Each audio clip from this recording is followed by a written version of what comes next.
Okay, so I'm continuing with from there.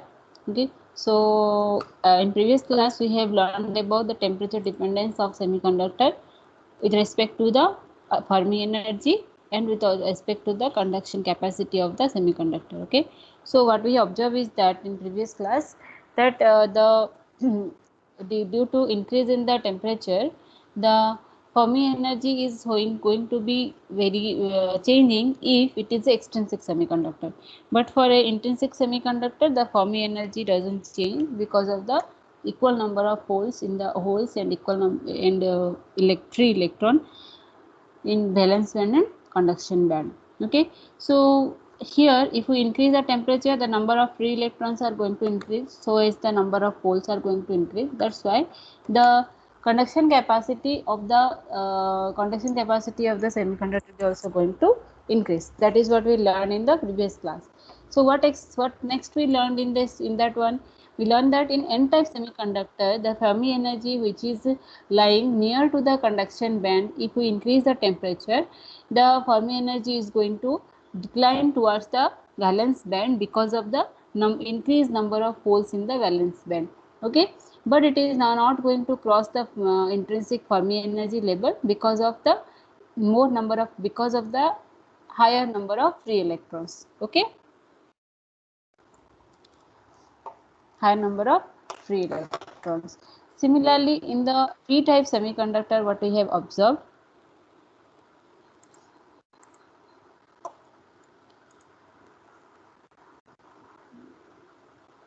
one minute, give me 1 minute.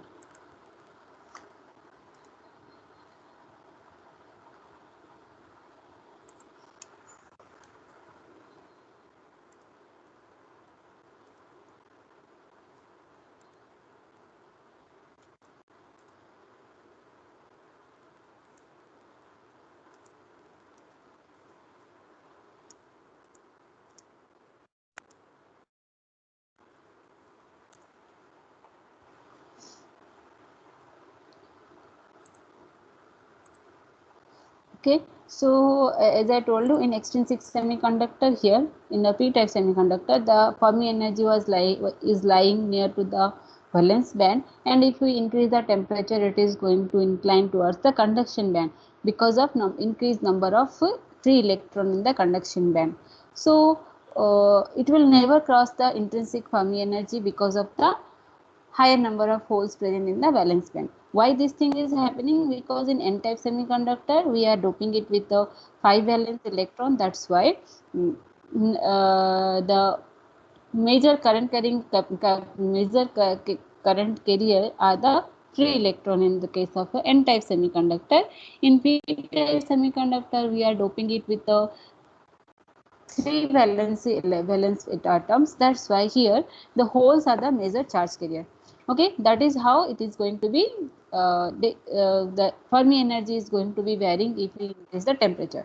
Similarly, if we increase the temperature in both the p-type and n-type semiconductor, the current carrying capacity is going to be increasing because the number of charge carrier are going to be increased. Okay, that is what we have seen in the previous class. And then today we are going to learn about it amorphous semiconductor and the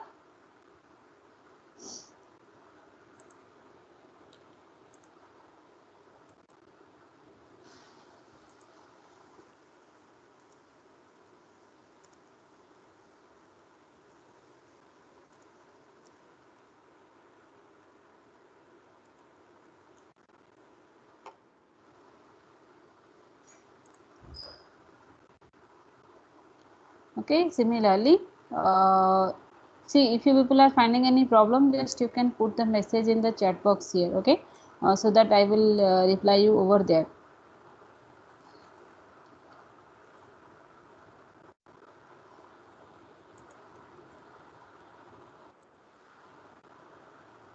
Okay, so in previous class I have told you the difference between the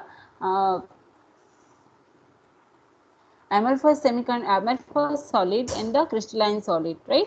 In amorphous solid, as I told you, the amorphous solid is not going to have any kind of definite structure or even if it is possessing the definite structure, it is not going to be a long range structure. Long range structure means what?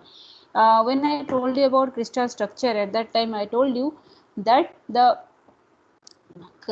crystal structure or the unit cell is going to repeat itself throughout the solid, isn't it?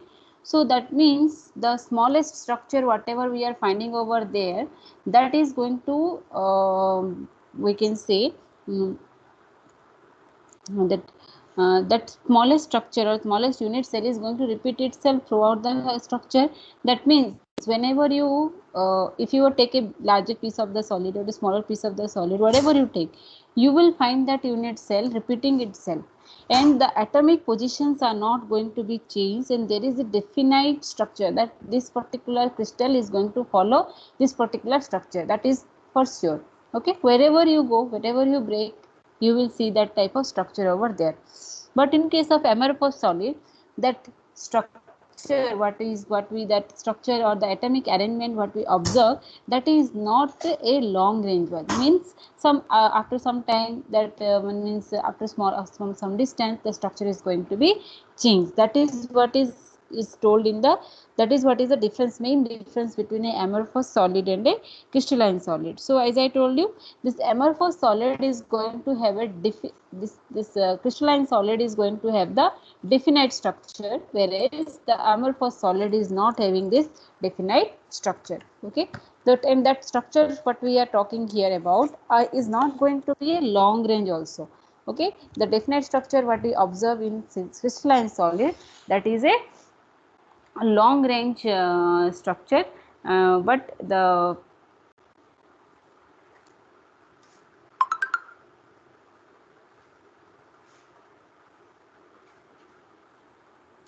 amorphous solid is not going to possess that one. So I can write over here that one.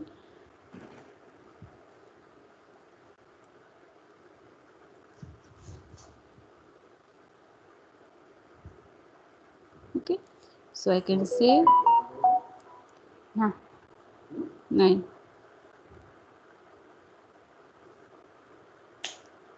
Change with an arthro.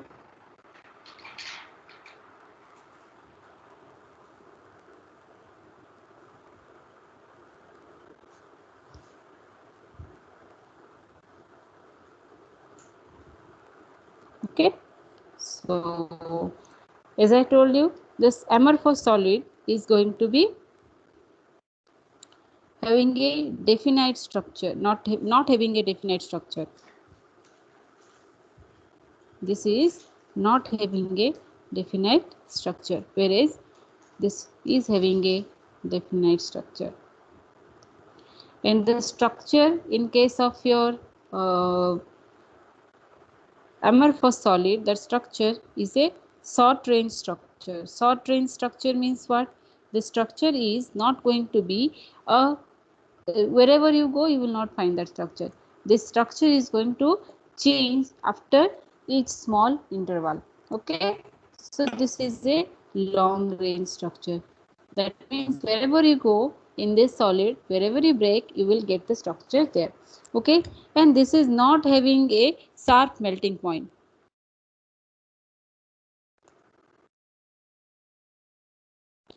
Sharp melting point means what? Sharp melting point means this amorphous solid is going to melt down or convert to liquid at a in a range of temperature. Range of temperature means if you heat that amorphous solid from, let us consider, from X to Y temperature is there, in between that it will start to first soften, then it will get melt down. But in case of your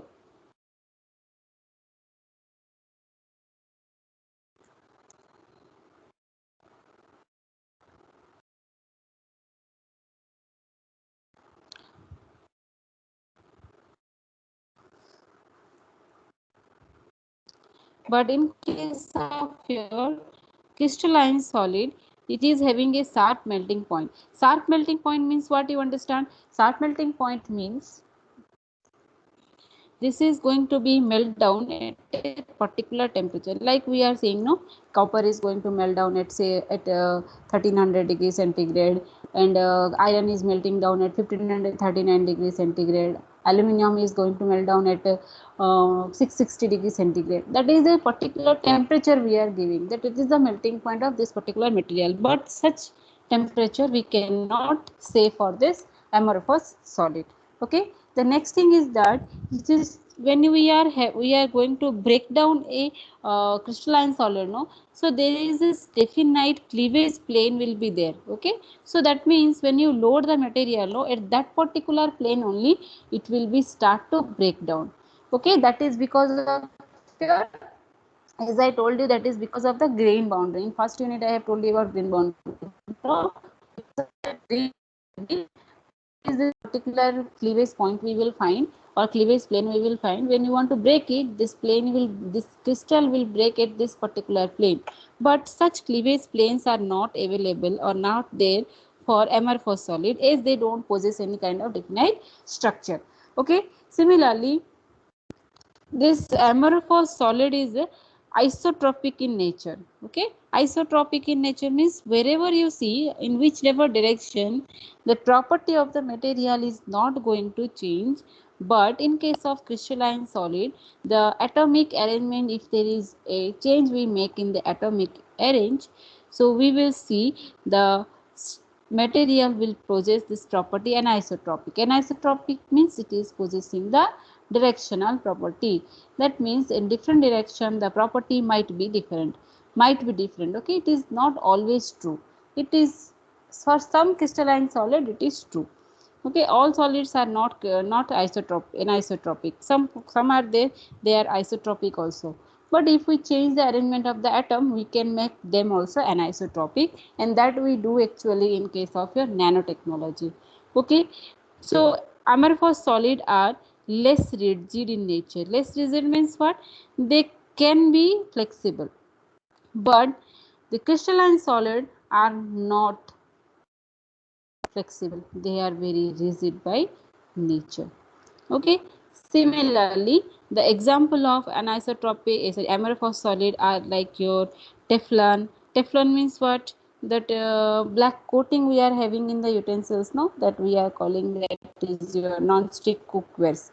In non-stick cookware we are having this Teflon coating. Similarly PVC we are saying polyvinyl chloride. Okay, similarly we can also say these are all your polymers. Okay, polyurethane, polyurethane. These are your amorphous solid. Similarly, your crystalline solids are like what? Crystalline solids are like your copper, iron. These are your crystalline solids. Okay, because they are possessing the definite crystal structure, whereas the amorphous solid are not possessing the definite crystal structure. Now we will see what is this exactly a amorphous crystalline, so amorphous semiconductor is. So as I told you, this amorphous semiconductor is nothing but a amorphous solid only.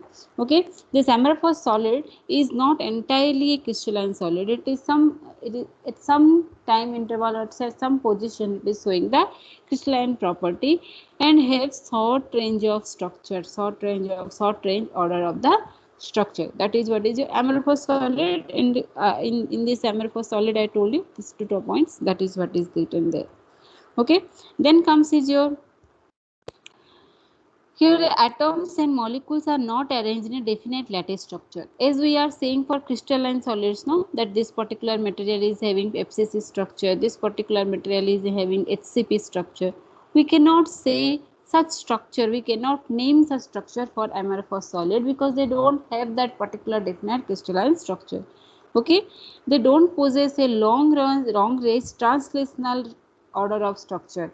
The same point, this point only divided in these 2 points. Okay, they don't have any definite structure and they don't have also that this long range structures. Long range structure means what? If I am considering a iron, then I know that at room temperature this iron is going to have the structure of your BCC structure, body center cubic structure. So whatever I do, however I break it, whatever other type of work I do on that one, that BCC structure is not going to change. Okay, unless and until I go for this nanotechnology. Okay, so that is what is your long range translational structure, which we don't find in amorphous solid.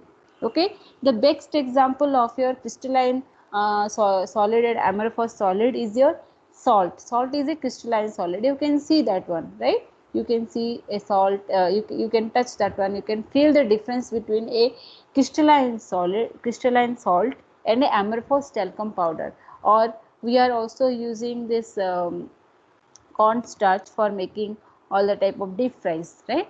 That is also your amorphous solid. Or you can use also this talcum powder.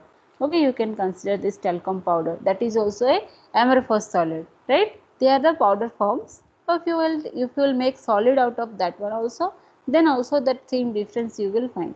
Okay, similarly, so if I am talking about this amorphous film conductor, where are we using this amorphous semiconductor? So these are some applications you can see over here, which you people very well aware of. Okay, so this is what is a, I can say that CD drive. You are saying this is a CD. Okay, nowadays we are using this pen drives. Nowadays we are using this memory cards, memory chips.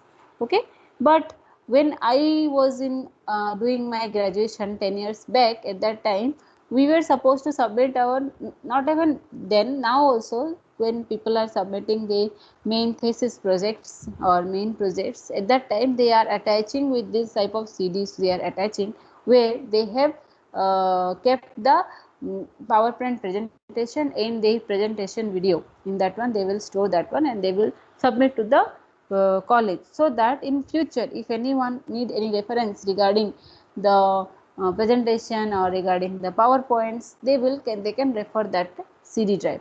Okay, so when I was a student at that time, this was in very vast use. We don't have that memory card and pen drive, and they were very costly at that time.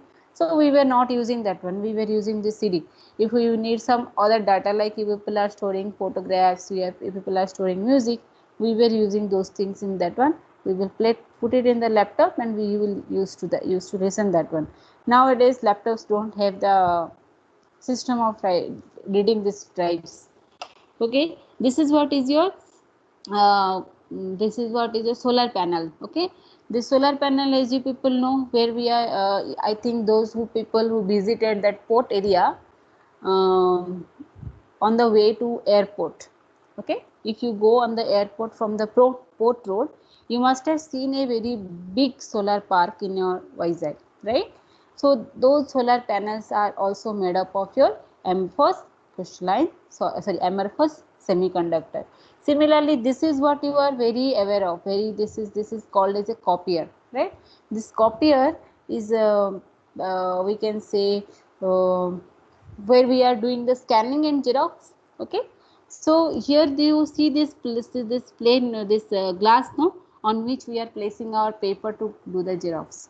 That is also made up of your this amorphous semiconductor. Okay, this is what is your flat panel display. Flat panel display means this is a we are seeing no very thin screen televisions. That is what the flat panel display. This is also made up of using your amorphous semiconductor. Similarly, hologram recordings. Okay, hologram means what? I think you people are very well aware of this particular scene, isn't it? This is from Iron Man movie, right? So this particular person what you see over here, he is a real person. You can see him, you can touch him, you can feel him, and you can see you can record this person directly from the camera. But what about this particular portion? This is a hologram representation. Okay, so this is not an actual thing is present over here. This is just a visualization of what is exactly the thing will look like. This is a prototype vision. Okay, this is not a prototype, this is a prototype vision only. Okay, this is called as a hologram. And to record this hologram, we are using this amorphous solid for recording the hologram because of its transparency to infrared radiation. Infrared means we are saying no, infrared means that red color light wavelength which is present in your sun ray but not visible to the naked eye. We cannot see the infrared and ultraviolet rays naked eye. Okay. So this is what the application of your amorphous solid. Now we will see the classification of amorphous solid. The example of amorphous solid is one is your chalcogenide glass. Okay, this is called as your chalcogenide glass. This chalcogenide glass is used, I think, in this every application what I have shown you here. No, there all places we are using this chalcogenide glass. Okay, so two types are there. One is your tetrahedrally bonded amorphous semiconductor, another one is your chalcogenide glass. Okay, the application you will find similar applications for all of them. There is no specific application is that the only okay this at this place we are only using this one, like in case of your other metals and conductors I am saying. Here not like that. Here it is according to the feasibility we are going to use. Okay, one is your tetrahedrally bonded amorphous semiconductor, another one is your chalcogenide glass. Chalcogenide glass again are of three types. One is your pure chalcogenide glass, another one is your nitrogen chalcogenide glass, another one is your chalcogenide glass. Okay, so they in pure chalcogenide glass, if we add some impurities or doping, then we will get these two type of semiconductors. Okay, this much only is sufficient for you as of now. Here you can see the difference between the structure of crystalline and amorphous semiconductor, or here you can see the difference between single element, it is there silicon oxide. Okay, in both the cases you can see here, you can see in the quartz, okay, in crystalline silicon oxide, you see there is a definite arrangement of atom is there, and this definite arrangement of atom is repeating itself multiple times. But here you can see in some portion, in at this portion different type of structure is there, that is a crystalline structure, right? Here one is there, here one type of structure, here one type of structure is there, right? So there is no definite structure you find over here. They are arranged in different form. Okay, and that's repeating of the structures is not there, whereas here this one everything is same. Even if you go further in the upward direction, downward direction, in any direction, okay, all the direction 360 degree in any direction if you move, this repeating structure you will find in case of your crystalline semiconductor. Okay, this is what is about your crystalline amorphous semiconductor. If you have any doubt, you can put that doubt in the chat box. I am waiting for 2 minutes. If you people are having any doubt regarding this amorphous semiconductor, you can put that in the chat box. Otherwise I will go forward, and later when you find any doubt while you are preparing for this revision you are doing, at that time you can ask the doubt again.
Okay, So I didn't get any doubt from your end. So I'm continuing with the PPT.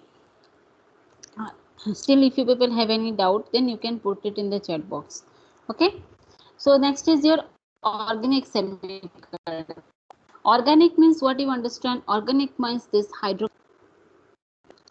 Okay. What do you mean by hydrocarbon? Hydrocarbon means it is a compound formed between hydrogen and, okay. So it may be, you can consider any kind of polymer over here is the organic material. Okay. So what happens now? We know that organic materials are not good conductor of electricity, but when we find this alternate double bond and single bond, which is called as your conjugated organic polymer material. Okay. So if we find alternate single bond and double bond, single bond and double bond, here you can say single bond, double bond, single bond, again here double bond we find, single, double, double. Okay, this is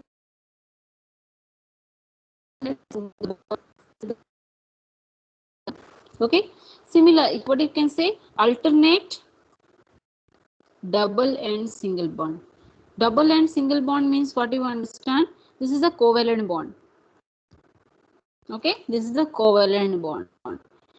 Now, if you consider CH C2H6, okay, if we will consider this C2H6, so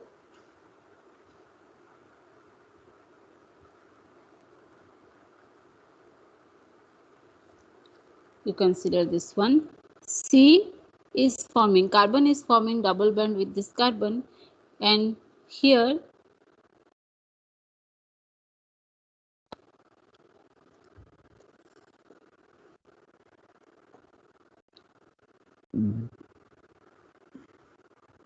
C2H4. Okay. Now you see here what happened, the carbon is having 4 electrons at the outer cell, right? Now what it is doing, it is going to share 2 electrons each with the carbon. Okay, 2 electron each with the carbon and 1 electron each with the hydrogen. Then it will form this double bond, right? In organic semiconductor, organic materials, this is the covalent bond formed between the atoms, and if we find this single and double bond in alternative arrangement, then it will be called as a conjugated organic polymer, and this conjugated organic polymer is having the capacity to conduct the electricity. So this conjugated organic polymer, which is having high conductivity, that is why it is called as organic semiconductor. Okay, that is also when they are in a bond, that is not broken bond, okay, then it is not going to act as a semiconductor, it is going to act as an insulator only. But due to some external excitement, what happened, these bonds, this single and double bonds are going to break down. These double bonds, basically double bonds are going to break down, and due to the double bond breakdown, we find either free electrons or the holes. Okay, if we find the free electrons, then it will be n-type organic semiconductor. If we find the holes, then it will be a p-type semiconductor. Okay, p-type organic semiconductor. So what happens here, in organic semiconductor, when we are saying organic material is there, these organic materials are having the strong covalent bonds. Okay, the covalent bonds are there.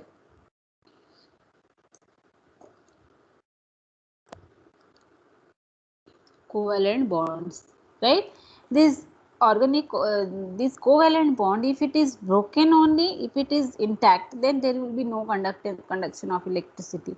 But if it is broken, then only it will be able to allow the current electricity.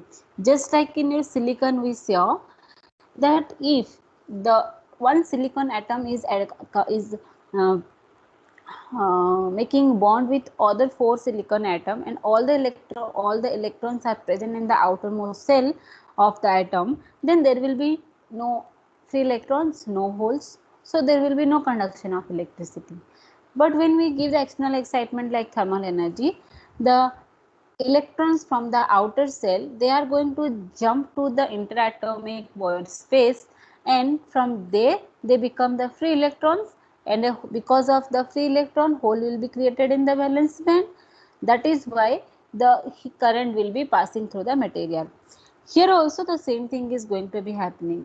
If the bonds are intact, then there will be no current, the flow of electricity.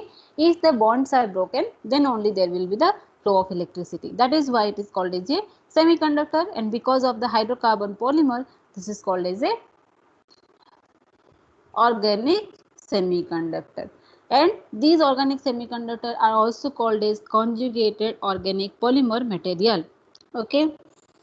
Now this semiconductor also have two types, as I told you, intrinsic and extrinsic. Intrinsic means those who are pure, and extrinsic means if we add the doping in there. Okay, dopant if we add, if we do the doping, then it will be a extrinsic semiconductor. And depending upon which type of dopant we are adding, we will get a p-type semiconductor or a n-type semiconductor. Now you see here, conjugated single means what?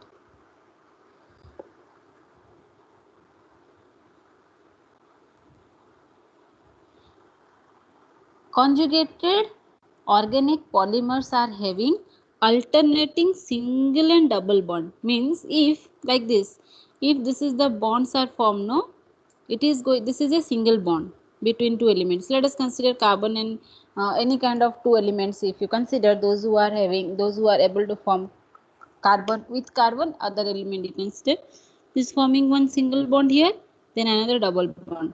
Single bond and double bond, single bond and double bond. Single bond means what? One electron will be shared. Double bond means what?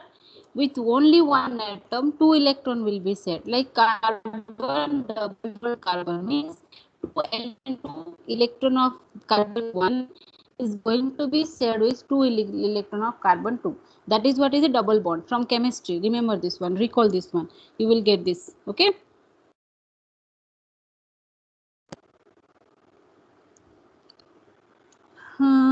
Resonance. I'm not sure about this resonance part. Okay. Let me confirm this one, then I can tell you this one. Okay. As of now, I can only tell you this, that there is in organic materials we do find the single and double bonds. If that arrangement of single and double bonds are alternately repeating, then it is a conjugated polymer. About the resonance, I am not so sure right now. I will tell you in the next class. Okay. Okay. So you see here. So this is your as I told you, if we will add depending on the dopant, as I told you, depending on the dopant, we will decide whether it is a p-type semiconductor or n-type semiconductor. As I already told you, in p-type semiconductor, the major charge carrier is your hole. Hole is the major charge carrier. Major charge carrier. I am not saying only holes are the charge carrier, because if you will increase the temperature, then free electrons are going to increase. So that is why here your major charge carrier will be hole. Okay. But in case of n-type semiconductor, free electrons are the major charge carriers. Okay. So which type of dopant we are going to add, because we cannot add the dopant as we were adding in case of your pure materials or like silicon and germanate or all those cases. Okay, germanium, all those cases. Here the dopants will be like your organic elements only, like your Lewis acid and Lewis base. Lewis acid and Lewis base are the series of acid and acid compounds that is represented by this scientist Lewis. Because of the with respect to this with respect to this semiconductor only, he introduced those elements, so those compounds. That's why it is called as a Lewis acid and Lewis base. About this Lewis acid and Lewis base, probably you must have read in case of your plus 2. If not, then it is not necessary to remember, just you can remember the examples. Okay, these are the examples we are here we are adding. Okay, so due to addition of these elements, what will happen in case of P is a p-type semiconductor, the polarons, or in both the cases polarons are going to be formed. The polarons are going to be move in the material so that the electricity will be conducted. Okay, these polarons are nothing but the charge carriers, either hole or the electron. Okay, polaron movement will ensure the conductivity of the electricity. Okay, we will see now how this exactly going to be happening in case of your semiconductors, sorry, in organic semiconductor. As I already told you, in case of your organic semiconductors, we are having two type of semiconductor. One is your what you can say P type, and another one is your N type. Here I am going to tell you about P type semiconductor, but as I told you already that these both are going to be similar process. Okay, only one process I will say, and the next one you can identify yourself. Okay, so as I told you here, if this double bond is not broken, here the double bond is going to broken. If the double bond is not going to broken, then it will be acting as a insulator. Once this is broken, no, because of the breaking of this double bond, there will be this positive ion and negative ions are going to be created. Okay,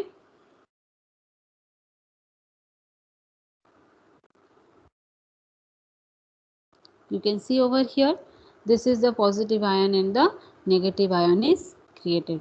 Now as this positive ion and negative ion is present over here, this is not this positive ion and negative presence of positive ion and negative ion will not make sure that the current will pass through this. What we have to do is that we have to get rid of this electron present over here. Okay, for which what we will do here, we will add the dopant. Dopant means here I am going to add some kind of oxidant here, so that it is going to be absorbing the electron, and yes, external temperature and any kind of external excitement if we give, no, then double bonds are going to break down. Okay, otherwise when we add the dopants also, na, at that time also if we add the dopant, this thing what I have explained over here, directly we are doing this adding of the oxidant. Okay, directly we do that one, directly we are adding the dopant that will break this one. By breaking, it will absorb the electron and it will let the hole vacant. Okay, like that it is happening. External excitement also we are giving, also we are adding the dopant. Both the cases are true over here. Okay, just like your extrinsic semiconductor we learned for this solids, no, like that only. Okay, so what I did, once this is broken, no, two electrons are created, so I added the oxidant. This oxidant, what is the function of this oxidant? It is going to absorb the electron so that the it will be leaving behind the hole over there.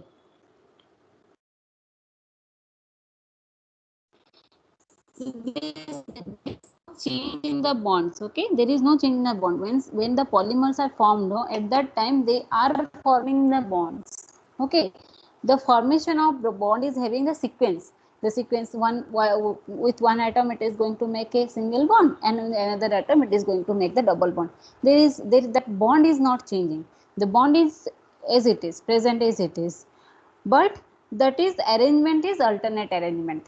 Okay, in the polymer the arrangement of bonding is alternate, single and double and single and double. But once one of the or some one or two or three of the double bonds are broken, no, then the change in the bonds you will see. That change in the bond will make sure the conduction of electricity. Okay.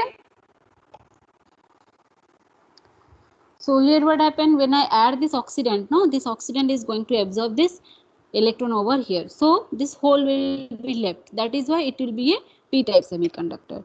Now you see what happens if we will add this oxidant. It is going to absorb the electron, and it is leaving behind this positive ion. This positive ion, what we are seeing over here, it is nothing but your called is the polaron. What we call this one? This one is called as polaron.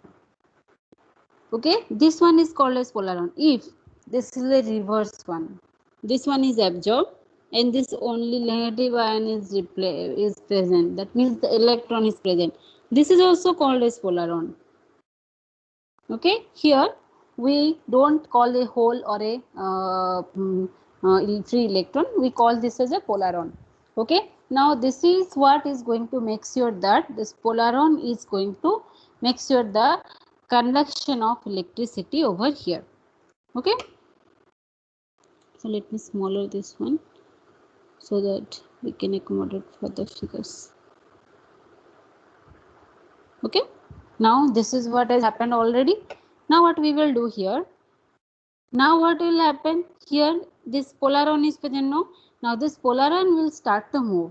So from here this polaron is going to move up to this position. So this, when this polaron is moving from this position to this position, this double bond what you see here is going to break down and it will form a double bond here, just like this figure.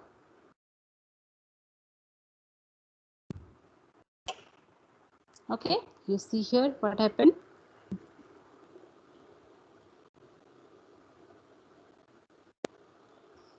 You see,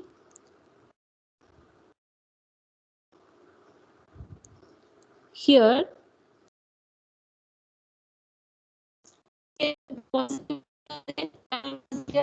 now this polaron is moved to this position. So when this polaron moves to this position, double bond what was present over here, it got broke down and it formed a double bond over here. Okay, so now see, initially the double bond was available at this position. Now this double bond is broken due to the addition of oxidant or thermal excitation, whatever it is, and this polaron is left behind. This polaron is moving from one position to another. So when this polaron is moving, it is breaking the double bonds again. If one double bond is broken means, that doesn't mean that we cannot form, because it will be contradicting the band theory. Okay, that's why it is going to form another double bond over here. Right, similarly if we will be again, this positive ion is going to move from this position, this positive ion going to move from this position to this position, then what will happen, again this bond will break down, another bond will form here. Okay, now you see here this movement of the bonds is there, or changing of the bond is there, right? Initially it was the alternate arrangement. Now because of the movement of the polaron, the double bonds are going to break down and form with the another atom over there. That is how the movement is occurring. Now what happened here, you see single polaron is there, right? So this is called polaron. If we are two oxidant atom, then what will happen, two positive ions will be created. So that will be called as bipolaron. Bipolaron, not bipolar. Okay. If I will add a third atom of oxidant, then again another positive ion will be created. That will be called as your tripolaron. The more the number of more the number of your polaron, the more the conduction of electricity you will see. But that doesn't mean that we will add a very large amount of oxidant or acid over there, and we will see that acid and alkaline, and we will see that there are very high number of polarons are created, and the result will be there is no sub double bond is available, there is no alternate arrangement of single and double bond is there. Then what will happen, it will not act as a semiconductor, it will break down of the material. That is why we are not there is a particular amount of dopant we can add. Okay, up to that much only, maximum amount of dopant only we can add.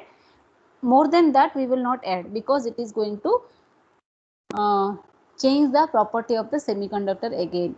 Okay, it will be no more a semiconductor, it will become another type of material. So that's why there is a minimum number of minimum amount of what you can say